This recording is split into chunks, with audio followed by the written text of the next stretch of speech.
I think in a good training program, you really can't tell the difference between when someone is training something physical or just training a skill. And here's what I mean by that. I'm working on stop and go acceleration and deceleration work. But I'm also dribbling a basketball. So is this skill work or is this me trying to get faster and better at stopping? Well, there isn't really a difference in my opinion. Take what you know about getting more athletic, apply it to your sport, and you start to get better.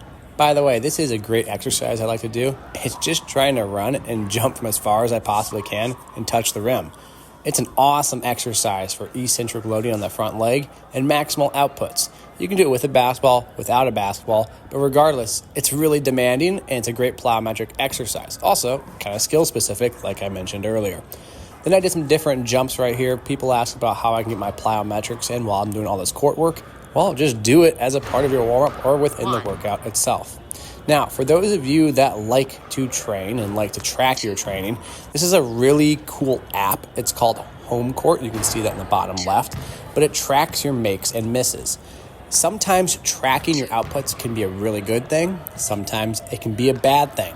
The good thing is it makes your training competitive. You can do a drill and then you can try and beat it again and again and again.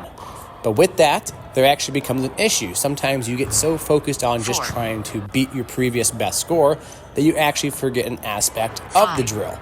For example, in this drill I'm doing right here, I'm working on sprinting and curling into a jump shot.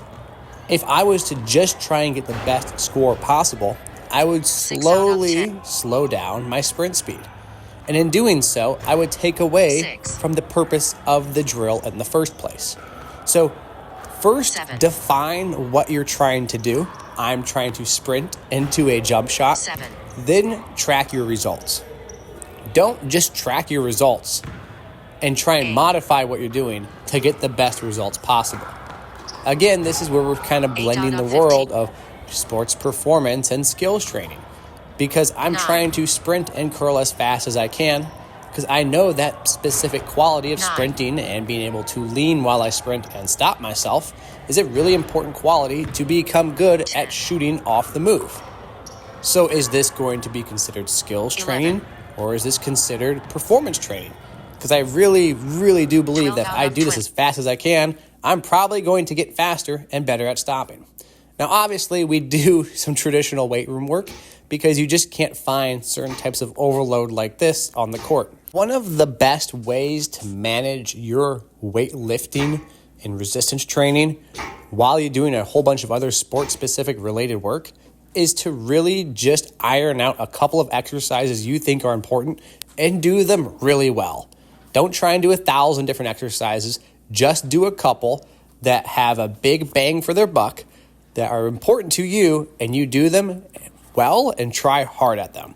So that's basically the full workout, and I hope you guys enjoyed, and as always, thanks.